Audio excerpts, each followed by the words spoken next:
Hello, Libra Rising. It's Mandy Ray of Ecstatic Astrology here with your October and November forecasts for, I already said Libra Rising, didn't I? That's okay. Sometimes I repeat myself. It's a lot going through all these signs and keeping up. So let's talk about you, Libra Rising. So we're going to share some infographics here, and I'm going to go over the solar eclipse just briefly for you. I know it's looking back, but I figure we might as well since this is the also October forecast. I'm trying to look. There we go. Okay. So what we got here is the solar eclipse in Libra. Libra is your first house of self, independence, instincts, identity, autonomy. And when you're talking about a South Node solar eclipse, you're talking about separation or doing something a new way, perhaps letting go of something. And so that is what's going on with your identity, yourself. Okay. The North Node, which is in Aries, is in your seventh house of relationship. That's what's developing. Oh, how did I do that again? Okay. So where's my circle? Here we go. North Node in Aries. So the North Node in Aries won't be we're about to have an eclipse now with the seventh house stuff. However, it's more in April that happens. So really this eclipse cycle is about self, independence, instincts, and identity. The solar eclipse in Libra. By the way, Venus was in Virgo during this, and it still is. And that is retreat, self-reflection, transcendence, and release for you because it's your 12th house. So really this is about releasing into that spiritual alignment that you've been looking for. And you're looking for that in your relationships as well, I think. So Virgo will be in your 12th house in that retreat, dreams, intuition area till early November. So you can just count on that being a theme, being like, I need to get my daily life right. I need to get spiritually aligned. I'm letting go of my identity and who I am and focusing more on my spirituality right now in order to redo that. It can also be a relationship transit. Relationships can fall apart during this time, and new relationships can come in.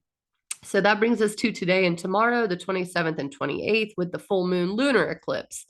So this is why I was telling you that the Aries North Node won't be showing up until next year. And that's because even though the North Node, the eclipse points in Aries in your seventh house of relationships, the actual full moon will be in your eighth house of empowerment, shared resources, sexuality, contracts. This is about how you share yourself with others and what you expect out of a contract with someone, what you expect out of them to get that they will give you. Now, Mars and Mercury and the Sun are in your second house of finances, self-sufficiency, money, values, and security.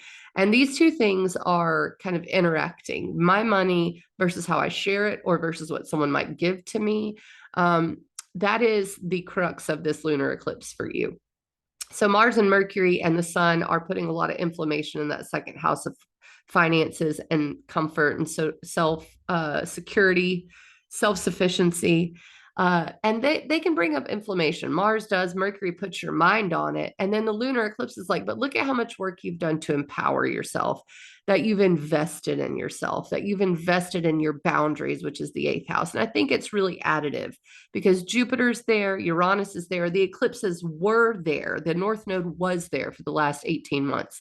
So what you're getting is this kind of closing chapter. I'm letting go of maybe protecting myself, and I see all the work I've done there, and maybe I'm about to move into a relationship or new friendships or friendships that build up my security, my values, my money, things like that.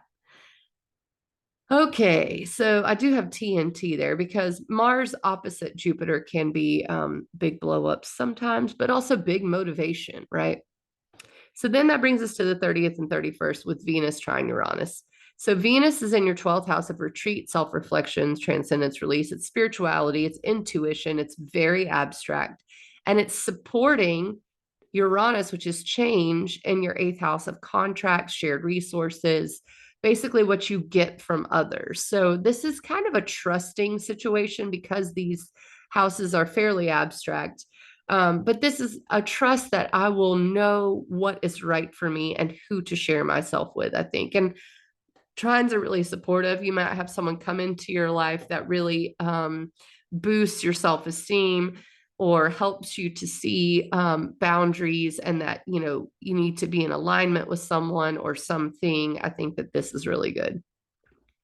It's supportive. That takes us to November. Yay. All right, let's go ahead and move to November. Here we go. November 1st. No, where's my circle? The sun opposes Jupiter. Jupiter in your eighth house of shared resources, sun in your second house of self sufficiency and money. This is extra, extra. It makes the financial stuff loud. Okay. It was like that at the lunar eclipse right here on Saturday, the day before this day. But this is the exact moment the sun opposes Jupiter, and it's extra. People are extra. And so you may have people who are trying to overpower you at that time, and you're having to declare your own worth. It may be that you want to raise, maybe that, it's definitely money related and values related for you and people being extra. So it's just something to note. Okay, on the 3rd, Venus opposes Neptune, Mercury opposes Uranus, and Saturn goes direct. Okay, let's go ahead and bite this off. It's a lot. Venus is in Virgo and your 12th house of spirituality, retreat, reflection, transcendence. It's very kind of quiet and internal. It's opposed to Neptune in your 6th house of work, service, habits, health, and healing. Okay. So this can confuse things. It's like maybe you're busy, you don't get enough time to spend to yourself, or maybe you have something you want to be doing work wise, habits wise, and you just can't motivate yourself to do it. That's kind of a situation there. And then Mercury, which is in your 2nd house of self sufficiency, money, values, is opposite Uranus in your 8th house of empowerment, shared resources, and contracts. Okay. So these two things together, it could be a career or a work situation, but it does tend to throw kind of a kink in things, and you're just not sure which way to go. Luckily, Saturn's going direct in your 6th house of work, service, habits, health, and healing on the 4th. And I think Saturn direct helps to bring some routine back into your life to help you deal with all this, maybe uncertainty or confusion. Let's go ahead to the 6th. That is Venus trine Pluto, Venus in your 12th house. And then Pluto is in your 4th house of home and family. So Venus, retreat, reflection, transcendence, release. Pluto, 4th house. This is a very restful, internal, something clicks here spiritually and emotional security wise. Now, Mercury, which is in your Mercury is in your 2nd house of money, is trine Neptune in your 6th house of work. So again, this work stuff clicking into place, maybe a routine, maybe a health thing, and trines are good. So this is very supportive, and you've got these two areas supporting each other, the 6th house to the 2nd house, the 4th house to the 12th house. So emotional security and spirituality, work, and money, both clicking into place just like a Rubik's Cube. All right, now Venus in Libra. Now, this is a time to be feeling yourself on the 8th, because Venus moves into your 1st house of self. Okay. It leaves that area of spirituality and moves into the area of you, your identity, how people see you. And that is really, really awesome. It's a time to just feel sparkly because you are. One thing to note, though, at the end of the month, Venus will hit the South Node, which is the eclipse point, and you may be changing identity a little bit and you're working it out this month. Something goes away. It could be a relationship, it could be a hair color, lots of different possibilities. But it's something to know that even though Venus is at home in Libra and the majority of the transit's going to be good, there's something on the 29th that you may have to change or get rid of. Now, we have another change on the 10th and the 11th. The 10th for sure, though. The 10th, Mercury moves into Sagittarius and it squares Saturn.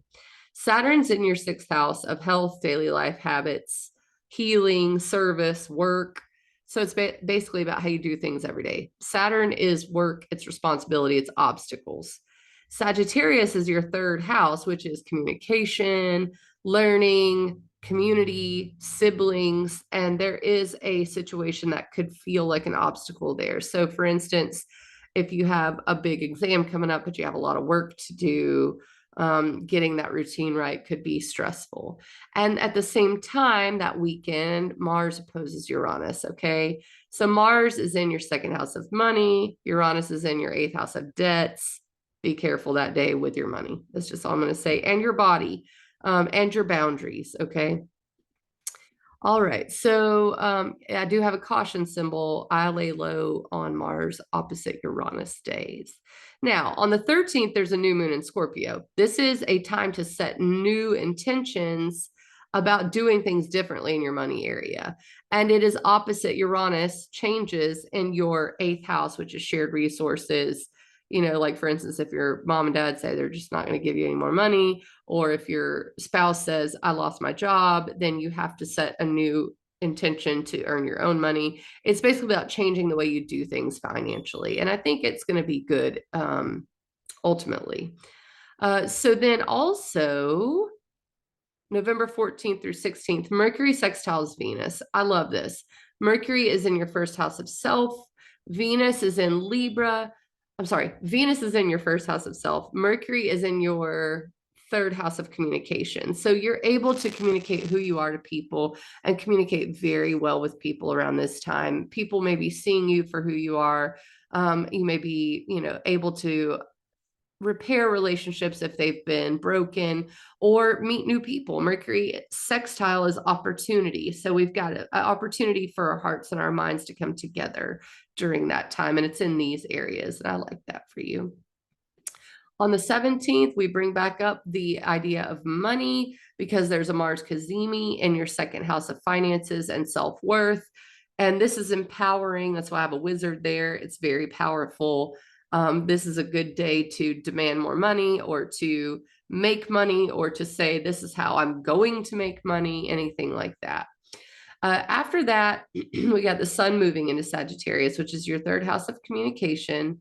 Again, going to square Saturn in your sixth house of work. So learning and work, health and communication, community and healing, they're both in tension in some way. And so this ends up being a busy time, a time to get organized. And then on the 24th, Mars does the same thing. Mars moves into your third house, square to Saturn in your sixth house of work. So Saturn can bring obstacles, could be obstacles to communication, to learning, to even being social. The third house is a pretty social thing, and work as well. Communications at work could suffer. So be very clear. And then the full moon in Gemini, speaking of career, is in your, let me double check. Yeah, ninth house of belief, education, truths, horizons, travel. It's basically about expanding your mind. That's where the full moon is. It's like you got all this, world to explore, but Saturn in the sixth house is like, yeah, but you also have work and health to worry about. So there could feel like a little bit of a obstacle to that. And Mercury is in your third house of communication at that time. So maybe open your mind, listen, learn something new in order, like while you're at work. But the other thing is be open. I think during this, that's the most important thing. Be open to what others have to say, be open to learning. And then last but not least, on the 29th, Venus conjoins the South Node in Libra in your first house of self, and you're getting rid of something, a way of being, a look, a relationship. Maybe it's that you're joining a relationship when Venus hits the South Node, meeting someone new, having someone come back into the picture that maybe you have to decide to take out the trash again. Okay, it's a revisitation to October 14th, the eclipse moment. All right. I will catch you guys on the flip side, Libra rising. I'll be back in December for a forecast for December and January. So thanks for bearing with me on getting this done. It's been rough. I have Saturn square my Mercury. It's not easy. So thank you very much for your patience. Ecstaticastrology.com to book. I will catch